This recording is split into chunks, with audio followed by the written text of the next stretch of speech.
안녕하세요. 어, 제가 받은 유튜브 컨텐츠 팁 중에 제 네이버 블로그에서 영어, 돈 이 두 가지가 가장 사람들이 많이 궁금해하는 부분이 어, 라고 어떤 분이 팁을 주셨는데 네, 맞는 것 같네요. 저도 그런 부분이 가장 궁금했었고 어, 그리고 뭐 취업 부분이라던가 뭐 내가 원하는 부서를 잘 갈 수 있을까 뭐 이런 게 가장 궁금했기 때문에 언어, 돈, 취업 이 세 가지가 거의 메이저 포인트죠. 근데 저번에 이제 그런 걸 대략적으로 다뤘었고 영어도 다뤘으니까 오늘은 한번 인컴에 대해서 한번 다뤄볼게요. 제가 오늘 아침에 어떤 분이 달아주신 꼬리말을 봤는데 세후 월천이 가능할까요? 에이전시 월급으로 뭐 계산기를 두드려 보니까 렌트비랑 이것저것 하고 나니까 뭐 한숨이 나온다 이렇게 말씀하셨는데 제가 댓글에 간단하게 말씀드렸지만 에이전시 시절에 시급이 낮은 건 맞습니다. 맞는데 저는 개인적으로 그때 가장 세이빙을 많이 했고요. 에이전시 시절에 그때 시급이 얼마 뭐 30 얼마 벌었죠?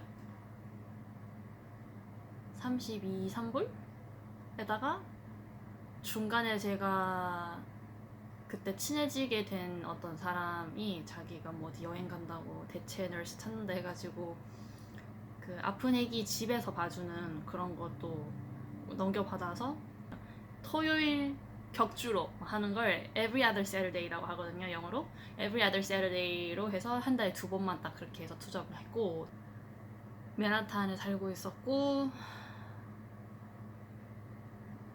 룸메 껴가지고 월세를 1,500불 내고 투룸에서 룸 하나씩 쓰고 거실은 비워두고 그리고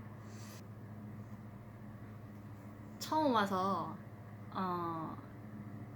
아직 뭐 어디에 물가 적응도 안 되고 그다음에 어디가 맛있는 건지 어디에 돈을 써야 되는지 잘 모르고 그리고 일단 체력적으로 너무 힘들어서 어디 잘 놀러 다니지도 않았어요. 저는 너무 뭐 돌아다니긴 했는데 피곤하고 항상 그러다 보니까 돈도 별 쓸 데도 없었고 그리고 이제 여기는 1년 기준으로 렌트를 리뉴하는 게 되게 대부분 커먼하기 때문에 1년에 한 번씩 방을 옮겨 다니기도 하는 게 되게 커먼하고 이거 계약 끝나고 나면은 다른 집으로 이사 간다 생각에 뭐 짐을 많이 사지도 않았어요. 매트리스랑 뭐 여기 그 데스크 하나, 의자 하나, 라이트 하나 뭐 그런 생필품만 샀지 가구도 하나도 안 사고 그러니까 돈이 나갈 데가 어디 있어요.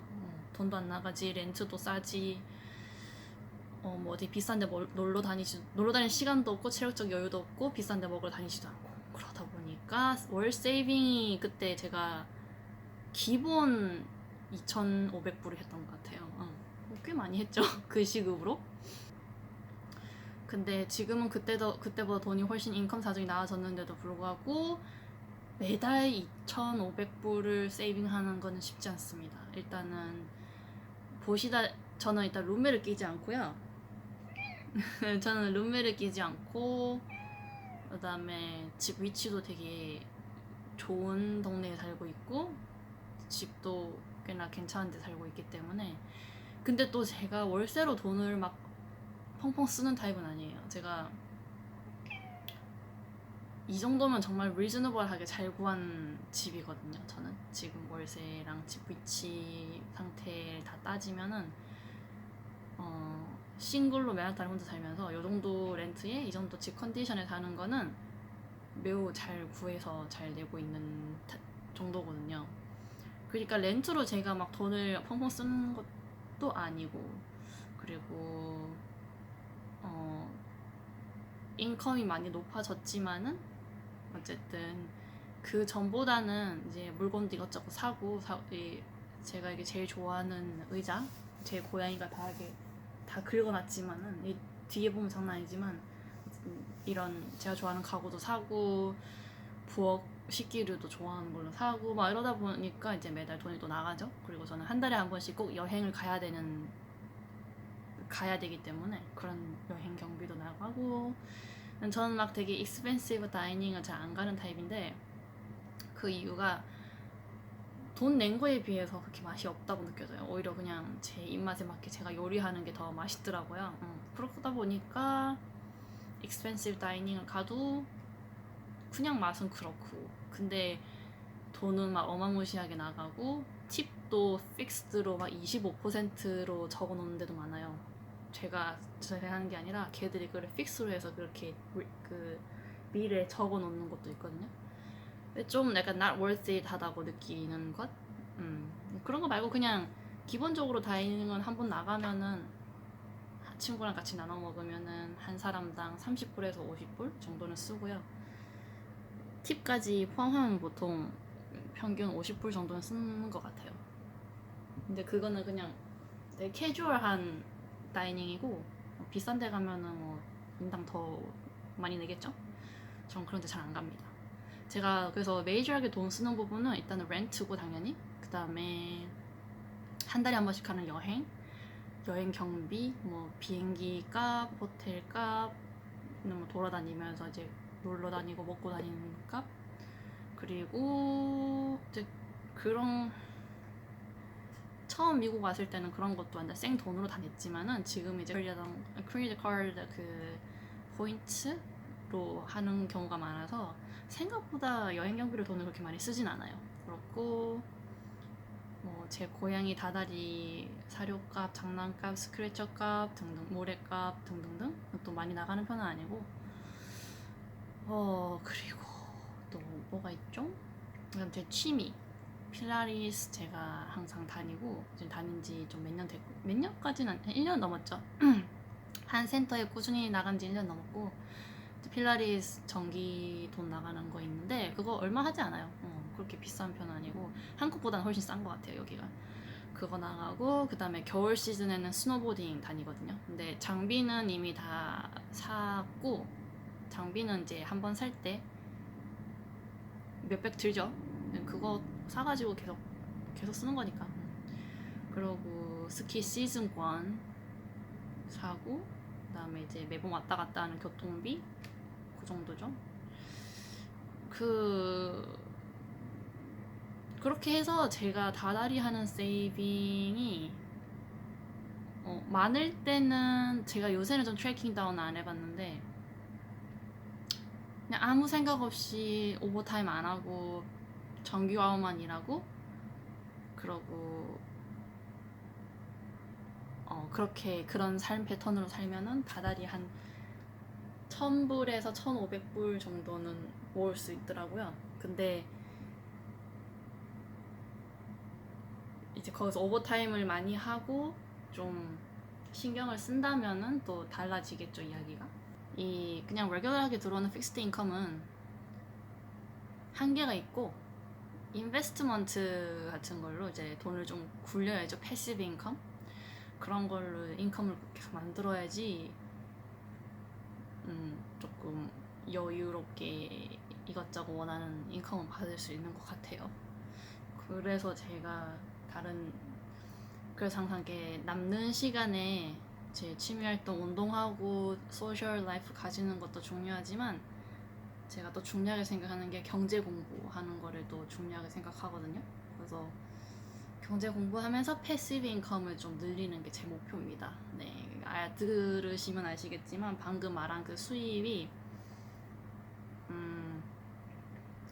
텍스가 어마무시하게 나가기 때문에 제가 지금 뭘 보고 있냐면 2021 Federal Income Tax Bracket이라고 그 인컴에 따라서 텍스를 얼마 떼냐 하는 그 기준이 있는데 이거 보면은 싱글 필러스에서 싱글 혼자 사는 사람 기준 텍스 레이트 해서 이거 보면은 좀 텍스 브라켓 기준이 진짜 좀 약간 사기 같은 게 대략 $86,000 to $164,000 이 사이가 그니까 그냥 원화랑 달러랑 원투원으로 따져서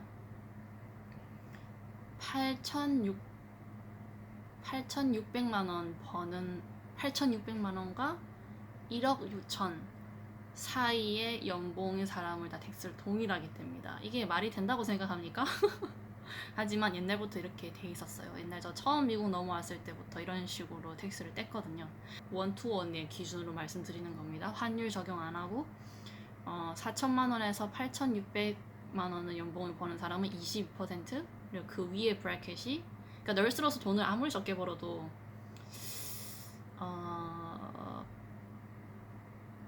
8천 정도는 버니까 제가 지금 요 브래켓으로 말씀드리는 거예요. 그래서 22%가 최소 미니멈일 것 같고, 그 다음에 넥스트 브래켓이 1억 6천까지 24%를 뗍니다. 그리고 1억 6천 이상부터 100,000까지는, 그러니까 2억까지는 32%를 뗍니다. 자, 이게 state federal income, federal tax고요. 그리고 거기에서 제가 알기로는, 제가 이제 텍스에 아주 퍼펙트하게 잘 알진 못하지만 이거는 federal 연방 정부 인컴이잖아요. 거기다가 state tax가 따로 있는 걸로 알고, 그 다음에 city tax가 따로 있어요. city tax면 자기가 사는 시티에 따라서 또 그걸 세금을 떼는데, 맨하탄 시티 텍스가 정말 셉니다. 맨하탄 안에 주소가 등록이 돼 있으면은 그만큼 또 텍스를 더 많이 떼고, 그리고 싱글이면은 또 싱글세라고 또 냅니다. 그래서 제가 처음 텍스 파일링 할 때 이거는 무슨 이중과세도 아니고 트리플 세 번을 땅땅땅 매겨서 세금을 때린다고 막 고개를 막 절레절레 했었던 기억이 있거든요. 그래서 처음 이사 와가지고 저는 쭉 계속 주소지가 맨하탄으로 돼 있었기 때문에 거기다가 싱글이었고, 그래서 주변에 다른 지역에 사는 친구 혹은 결혼을 한 친구에 같이 페이스터브 비교를 해보면은 제가 떼이는 게 훨씬 많았고, 그 친구들도 되게 놀라더라고요. 되게 제 텍스 떼는 레이스를 보고. 일단은 그러고 이제 뭐 결혼을 했다 하면은 확실하게 이 브래켓이 좀 여유로워집니다. 제가 이 부분을 정확하게 본 적은 없지만 지금 한번 볼게요. 영상을 찍는 김에.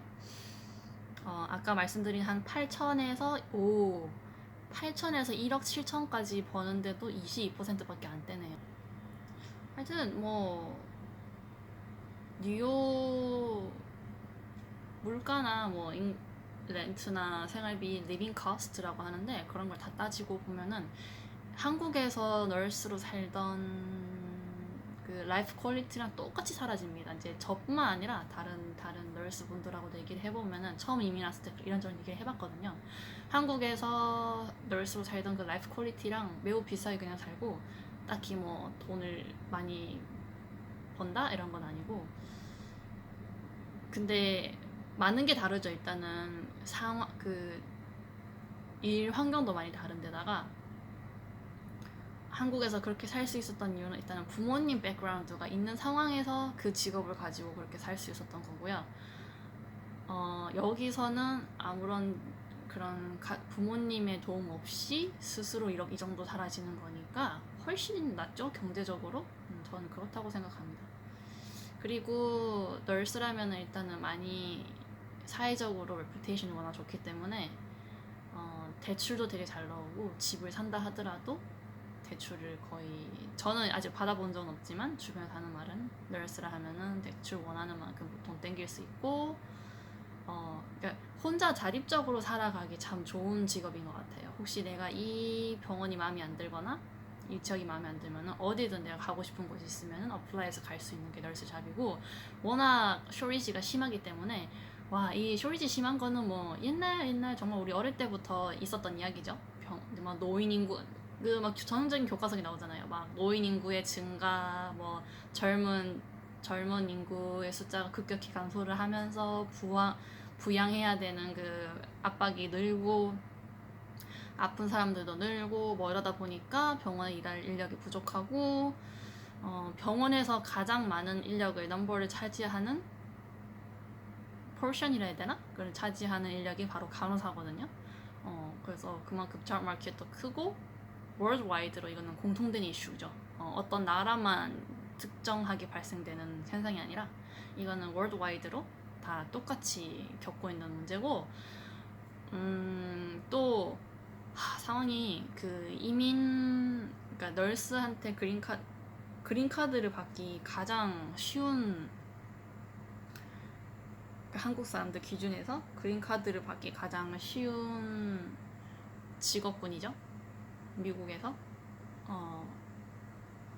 제가 이미 넘어올 때쯤에 문호가 분명히 닫힌다고 들었어요. 그래서 확 열려서 사람들이 흡수를 하다가 이제 약간 레드 플래그가 보이기 시작했거든요. 얘들이 뭔가를 발표를 하면서 조금 딜레이가 되기 시작하고 속도가 점점 좀 느려지는 게 느껴졌어요. 근데 과거 히스토리를 보면은 그런 식으로 한 이민 문호가 5년에서 플러스 마이너스 5년 정도 열려 있다가 한 번씩 닫혀버리면 이제 10년 동안 한 번도 그거를 개방을 하지 않는 거예요.